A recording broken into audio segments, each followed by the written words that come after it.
Никако ќе се надоврзам и на претходниот разговор за зачувување на културното наследство. Навистина имаме многу што да понудиме, но ако нема кој да го негува и зачувува сето тоа, си би било залудно. Така ќе продолжиме и во следните минути. Ќе ми биде драго што ќе ве запознам со три прекрасни дами, а генерално ќе зборуваме за нивната работа, за тоа што добро прават и придонесуваат не само за Скопје, генерално за целата наша Македонија и за културата која што ја имаме. До мене Стефани Шуманова, во средина Билјана Јаковска, која што е председател на едукативното фолклорно здружение 7 осмини, и на крајот Михаела Ристова. Две дами кои што се од самите почетоци на ова здружение дел од истото, и тоа многу ме радува заради тоа што велите од ваша рана возраст, од некаде 5-6 години сте стартувале со сето ова, но ќе раскажем и за тоа. Ќе започнам со вас, Билјана, како главен иницијатор за целото ова здружение и што веќе еве 10 години правите, па можеме слободно да се надоврземе на крајот од претходниот разговор, бидејќи така некако ни оди овој разговор кој што сега ќе го имаме со вас. Што вие би имале да кажете за Скопје и за културното наследство генерално за нашата земја? Така, јас сакам прво да ви се заблагодарам и добро утро да посекам на сите гледачи на вашата телевизија. И така сосем спонтано се погоди денот и гостите што ги слушавме. Па не беше спонтано, јас ова го планирав, одлично да зборуваме за градот и за културата која што имаме и треба да ја негуваме од рана возраст. Да, и претходните гости, токму како што заврше, како што кажа господинот, нема иднина ако нема минато, а нашава татковина има минато, наша должност е сега да изградиме иднината, негувајќи го минатото. Така. А тоа е фолклорот, нашата музика, нашата песна и традиција и обичај, и токму тоа ние се заложуваме. Да. Овие две дами, како што ми откривте, од самите почетоци се дел од здружението 7 осмини. Па ќе прашам како се одлучивте да бидете дел од сето ова? Имате можеби некои од вашите мама, тато, баба, дедо кои што биле на времето играорци, кои што ги негувале овие вредности, или на сосема друг начин дознавте за ова? Па првично, ја уште од мала мене ми зборувале дека треба да се негува и да се почитува тоа што го имаме. Јас имам една другарка и таа прво пред мене се запиша некој месец на фолклор и ми вика ајде дојди со мене заедно ќе се запишеме, и ете така јас се запишав уште на 6 годинки. Супер. И веќе после 10 години имаш многу убава приказна, ама ќе зборуваме и за сите позитивни и убави доживувања. Како е твојата приказна? Па, во мојата фамилија, мајка ми и баба ми беа играорки и они ме насочуваа да почитувам традицијата, да ги негувам обичаите, и така всушност навлегов во сето ова. И баш ми е мило што сум одлучила на толку рана возраст да навлезам во фолклорот и во традицијата и тоа да го правиш се уште. Билјана, да. Вие сте претпоставам со години навлезени во сето ова. Еве веќе 10 години официјално е здружението, но се менуваат генерациите, се менува времето. Овие нови генерации на деца знаеме дека се насочени кон многу други работи и активности надвор од школските активности. Имате ли проблем да привлечете нови деца? Имате ли проблем да им го представите фолклорот онака како што треба за тие да го засакаат? Или кој е можеби правилниот начин за да им укажете на младите дека ова е тоа што треба да го пробаат, ако ништо друго во животот, за да видат дали ќе го засакаат? Имате ли проблем со тоа да се донесат нови деца кои што ќе го практикуваат ова? Затоа што велиме да се зачува културното наследство, ни требаат луѓе кои што ќе го прават тоа. Така, да. Прашањето ви е преубаво. Секогаш фолклорот, за жал, кај нас бил на некоја второстепена вредност. Секогаш повеќе акцент се дава на странски, да речеме, дали се тоа танци, дали се спортови. И тоа не само заради љубовта, туку некако се гледа каде има некаква корист. За жал. А со фолклор секогаш се бават токму оние што од внатре го сакале тоа. И затоа можеби, иако сега веќе повторно пак има некој подем, поголема заинтересираност, што навистина многу ме радува, меѓутоа и тие малкумина што се одлучувале за фолклор, бидејќи го пренесувале од внатре, таа јачина никој не може да ја смени. Затоа што играурците на сцена кога ќе излезат, се осеќа дека со љубов тоа го работат. А во денешно време, се повеќе пак девојчињата се враќаат, ама момчињата за жал одбираат спортови како што е пред се фудбалот и повторно сум во едно размислување дали е тоа причината затоа што навистина тоа го сакаат или затоа што некако се пресметува таму можеш да успееш, таму да се заработи. Ме разбирате, почетната, стартната, значи, иницијатива е со веќе со извртена вредност. Или можеби на поинаков начин им се пренесува што е тоа што таму ќе го доживеат? Токму така, Можеби тука има некои предрасуди, јас така барем размислувам? Има дека тоа, ајде, што ќе правите таму на фолклор, дури некои не го доживуваат како спорт, меѓутоа на фолклорот е многу озбилен спорт, така. Ние посебно во нашето здружение обрнуваме внимание, имаме по 3 часа неделно, од кои што саботниот час ни е кондиционен, каде што трае час и половина, 2 часа, каде што кај децата се обидуваме да им ја активираме координацијата, што за жал се почесто и повеќе се затајува. Самите генерации на свртување кон интернет, кон мобилни телефони, несвесно тоа повлекува нормално, се оддалечуваат од сите тие моменти кои што се битни за нивниот развој и умствен и физички и психолошки. Ја гледате разликата во тие генерациите некогаш и сега?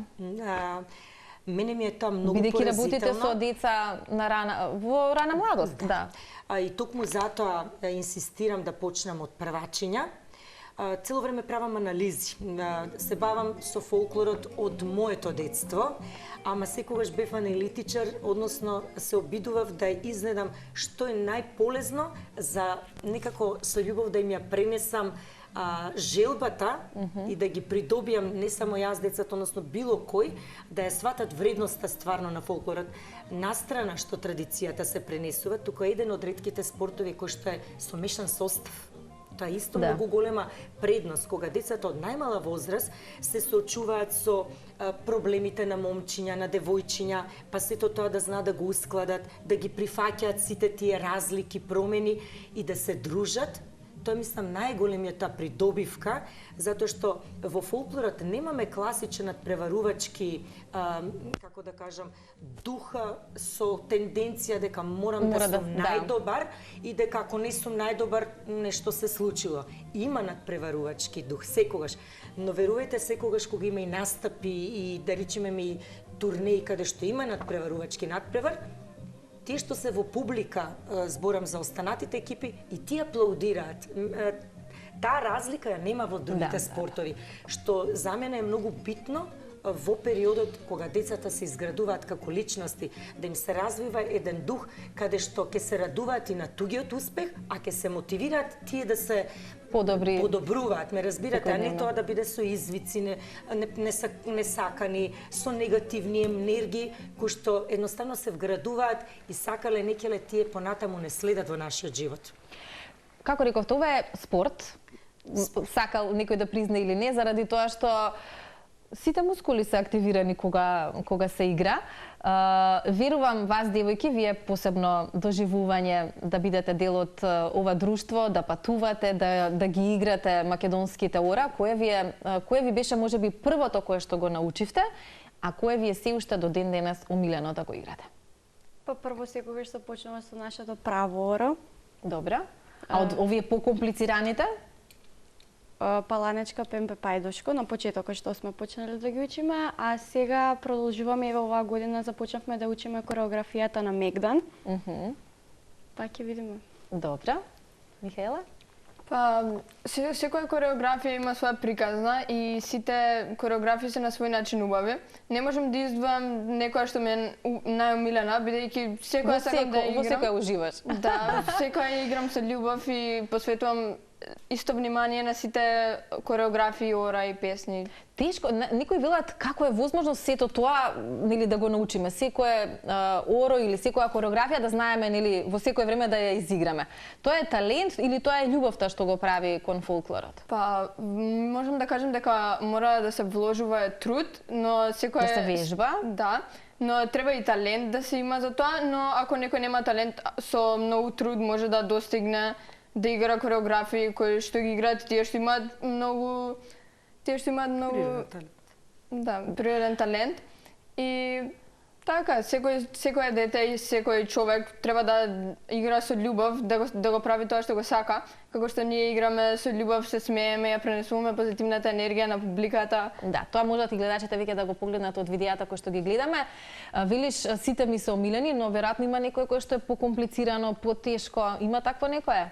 Па, нормално кога се учат кореографиите на почеток се тешки, но кога ќе се совладаат чекорите, кореографијата, станува лесно и го играме со максимален труд и љубов. Да. Билјана, оваа година одбележувате 10 години од постоењето. Со каков или на каков начин го одбележавте јубилејот? Со јубилеј, годишен концерт, да, кој што имаше неколку изненадување се одржеше. Пред се за мене беше најголемото изненадување токму на девојките од првата постава. Станува збор за една екипа која што пред короната беше броеше 22 деца, каде што имаше и момчиња и девојчиња, но ете тоа што се случи, после короната остана само девојчиња? Само девојчиња и тоа остана само 11 девојчиња. И ние продолживме со тие 11 и повторно друштвото е сега до 102 члена од прилика сме. Меѓутоа, тие девојчиња, бидејќи за сите 10 години има отсуства по, ако верувате, најмногу по нема ни 10 часа за 10 години, значи тоа би било просечно 1 час годишно отсуство, значи која е таа нивна љубов и желба да се истре. Сакав да го посветам баш на тие деца и бидејќи немавме момчиња, тие заслужуваа да играат и со момчиња, како гости ни беа поканети момчињата од Луј, од Илија Николовски Луј, од насоката за традиционални игри и песни, кој заедно со нив одигра сплет на изворни песни. Тоа беше навистина нешто посебно што сакав да им го приуштам и беше посебно убаво. Ви причи ли вас еве што нема момчиња?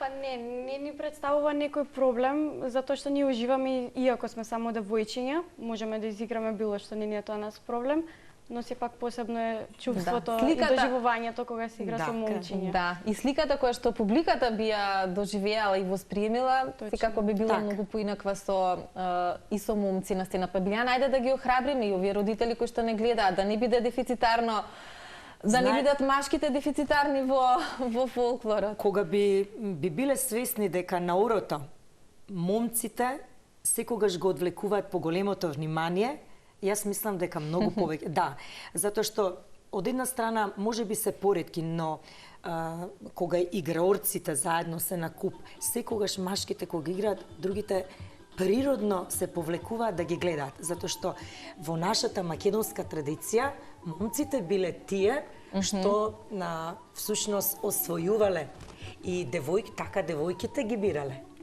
Најдобриот играорец секогаш бил најприметлив. А и во денешно време, значи кога ќе видите вие момче како игра, тој има посебна енергија. Сите момци што играат, може да играат било кој спорт. Што не можам да го кажам за обратна варијанта. Значи, она што се стекнува, може да замислите, на игрорна и истовремено треба да внимавате на координација, играат чекори, пеат, значи повеќе работи. Сите работи, ја споменав, се се активира држењето на телото, самодовербата нивна, што понатаму ќе ги понесе секаде. А згора на се, не се учиме на негативните работи. Мислам, јас повторно морам да го нагласувам тоа се веќе деца што се позитивни, расположени. Ме разбирате, посебно за момчињата, девојчињата и природно така се воспитуваат дека да, треба некогаш да се гледа на позитивно, машките некако се поимпулсивни. А тука природно се стекнуваат со некоја друга, поубава енергија. Еве нека биде тоа апел. Нека биде, но да. знаете што, помалку се храбри, затоа што на почетокот девојчињата побрзо ги впиваат работите. Таквите работи. Добра. И машките се повлекуваат. Само треба да бидат истрени, затоа што тоа се случува некаде до 12-та година. Од 12-та година се сменува. Некако момчињата нагло, побрзо ги сваќаат работите и нагло повеќе напредуваат, така да само треба да бидат истрени и да имаат поддршка. Добро да се знае. Да, вака ова и поддршката е многу важна. Јас сум сретнала се уште случаи и луѓе кои што се дел од танец, кои што ни раскажувале дека криеле на времето, дека биле, дека оделе, да, и ти вие. И јас исто тиот проблем го имав. Имавме некој притисок од околината, на играорна, со понижување. Мене тука ми била многу голема болка.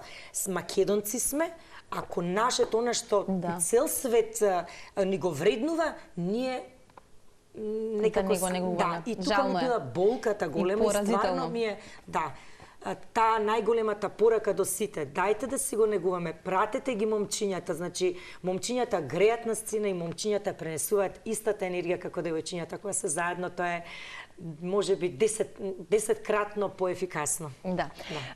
Споменавте она што светот ни го препознава, ние некако си го минимизираме. Зборувајќи за светот, еве јас ќе ги споменав танец, надалеку познати по она што го прават и препознаени, но тука сте и вие и останатите нели секако друштва кои што го негуваат фолклорот и македонската традиција и вие сте само показател дека каде да одите, она што го нудите на сцена е препознаено и е секогаш пропратено со аплаузи.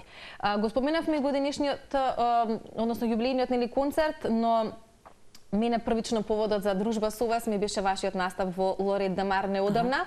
Верувам имало и многу други низ годиниве, но ајде ќе започнеме со тоа што се случуваше таму неодамна, па ќе ми раскажете за некои други позначајни. И колку ја имате таа соработка со фолклорни друштва од останати држави? Ние сме релативно младо друштво, значи генерално турнеи почнавме да одиме од пред 5 години, затоа што јас стартувам со мали дечиња и тие деца треба да дојдат до одредена возраст за да можат квалитетно да покажат каде и да одат. Така да досега сме биле Грција, Романија, Шпанија, каде бевме, Турција бевме 2 пати, таму имавме посебно искуство во Анкара. Тоа беше детски фестивал, 46-ти фестивал на телевизијата ТНТ или ТРТ, извинете, сега не се подготвив, каде што од не знам, преку 24 ансамбли што влегоа како во полуфинале, ние бевме меѓу трите што воодушевија посебно и тоа беше еден огромен предизвик за нас и показател дека сме на правиот пат за квалитет. И да, дефинитивно, каде идеме, тој квалитет ни се препознава. И за тоа сме преблагодарни, но бара навистина работа упорна и бара, како да кажам, не можам да речам строгост, но бара принципиелност и дисциплина. Да. И тоа треба да се почитува, само тоа вродува со квалитетот. И сите друштва генерално се, како да кажам, гнездото од каде што испилуваат идните игрорци за танец. Така е. Да. Да, мора да има некоја основа за да се премине во професионални води. Девојки, како се споминавте вие во Лорет Дамар, какви искуства носите ве, не само од таму, туку од патувањата бројни кои што ги имате? Па во Лорет Дамар се поминавме преубаво, бидејќи Шпанија и нас многу не беше љубов да отидеме во Шпанија и да ја представиме Македонија таму. И ја представивме во најдобро светло. Се поминавме многу убаво и секоја турнеја носи секакви искуства. И тие што можеме да ги употребиме на следната турнеја и тие што не учат на грешките. И секоја турнеја си носи своја приказна и веројатно едве чекате следна. Да.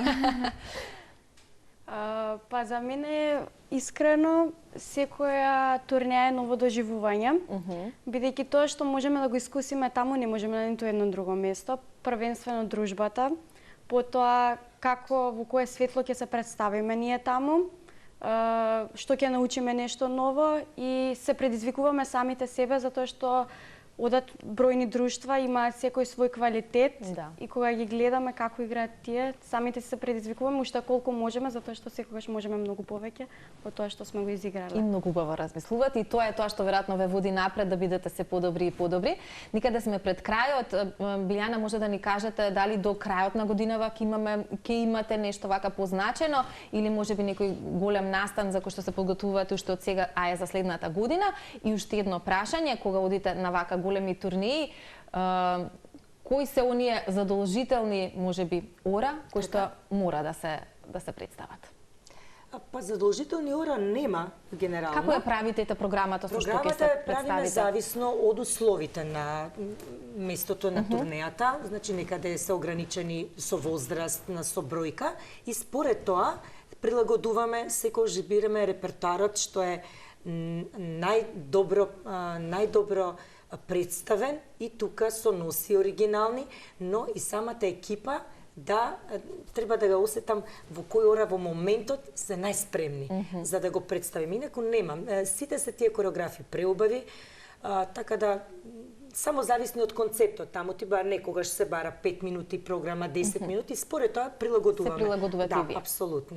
До крајот на годинава нешто? Па до крајот на годината, извинете, ние секоја година имаме наша една заедничка средба каде што доделуваме награди во текот на изминатата година секој што заслужил. Во смисло најредовен, најистраен, такви некои категории имаме кои што се потикнуваат самите играорчиња и тоа ни е само на крај на година еден од поубавите настани кои што ни е на интерно ниво, а од следната година веднаш на почеток спремаме како камп зимски кондициони, каде што таму работиме и подготовка на делови од облековните делови, значи плетење на за фути, рачки, па учиме како да се подготвиме за сцена, до сценско шминкање, кондициони тренинзи, пеење на изворни песни, така со начин на исхрана, стил на живење да внесуваме, тоа ни е првото, а во тек сме со подготовки, со избор на понудените турнеи за следната година. Одлично. Верувам дека уште многу други работи можеме да зборуваме, но ова нека ни биде само едно првично запознавање, а понатаму ќе останува да ве следиме во сите ваши активности и за позначањето да не доаѓате и да зборуваме, се со цел заеднички да придонесеме кон тоа, да се зачува она што навистина го имаме како традиција, како народ. Татковината наша негува многу работи, односно нуди многу работи, наше е да останеме доследни на тоа и да го негуваме. Ви благодарам многу за гостувањето. Фала ви на поканата.